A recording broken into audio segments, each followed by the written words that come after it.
30ஆம் தேதி தமிழக முதல்வர் திறந்து வைத்தார். முதல் கட்டமாக தமிழ்நாடு அரசு விரைவு போக்குவரத்து கழகத்தில் இருந்து பேருந்துகள் இயக்கப்பட்டு வருகின்றன. இதில் குறிப்பாக மதுரை, நெல்லை, கன்னியாகுமரி, திருச்சி, கோவை, ஈரோடு, சேலம், தஞ்சாவூர், திருவாரூர் உள்ளிட்ட மாவட்டங்களுக்கு இங்கிருந்து பேருந்துகள் இயக்கப்பட்டு வருகிறது.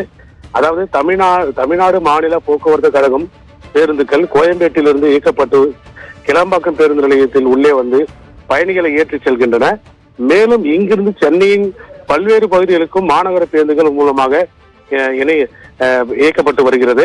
அதாவது நாள் ஒன்றுக்கு 2000க்கும் மேற்பட்ட பேருந்துகள் கிளம்பாக்கம் பேருந்து நிலையத்திலிருந்து சென்று வருகிறது. இந்த நிலையில் கிளம்பாக்கம் கலைஞர் நூற்றாண்டு பேருந்து முனையத்திலிருந்து வெளியேறும் பேருந்துகள் ஜிஎஸ்டி சாலையின் சர்வீஸ் சாலையில் இயக்கப்பட்டு தேசிய நெடுஞ்சாலை வழியாக பல்வேறு ஊர்களுக்கு செல்கின்றன. பேருந்துகள் இயக்கப்படும் சர்வீஸ் சாலையில் தனியார் பள்ளி இயங்கி வருகிறது. இந்த பள்ளியில் 1000க்கும் மேற்பட்ட மாணவ மாணவிகள் படித்து வருகின்றனர். பள்ளிக்கு சென்று வர இந்த சர்வீஸ் சாலையை பயன்படுத்தி வந்தனர். இதனிடையே பேருந்துகள் சர்வீஸ் சாலையில் இயக்கப்பட்டு வருவதால் விபத்துகள் ஏற்படும் அபாயம் உள்ளதாகவும் கூறி அப்பகுதி பொதுமக்கள் 100க்கும் மேற்பட்டோர் பேருந்துகளை சிறைப்பிடித்து போராட்டத்தில் ஈடுபட்டு வந்தனர்.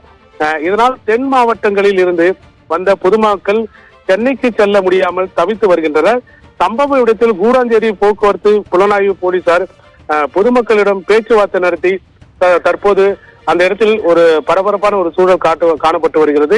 குறிப்பாக அந்த வழி, அதாவது ஊரப்பாக்கம் திரும்பக்கூடிய அந்த சாலையில் அதே மாதிரி பள்ளிக்கு செல்லக்கூடிய அந்த மாணவர்களுக்கு இந்த போக்குவரத்து இடைஞ்சலாக உள்ளதோ என்னமோ, இது சர்வீஸ் சாலையில் செல்லாமல் தேசிய நெடுஞ்சாலை செல்வதற்காக வழிவகை செய்ய வேண்டும் என்பதே அப்பகுதி மக்கள் பிரதான கோரிக்கையாக உள்ளது.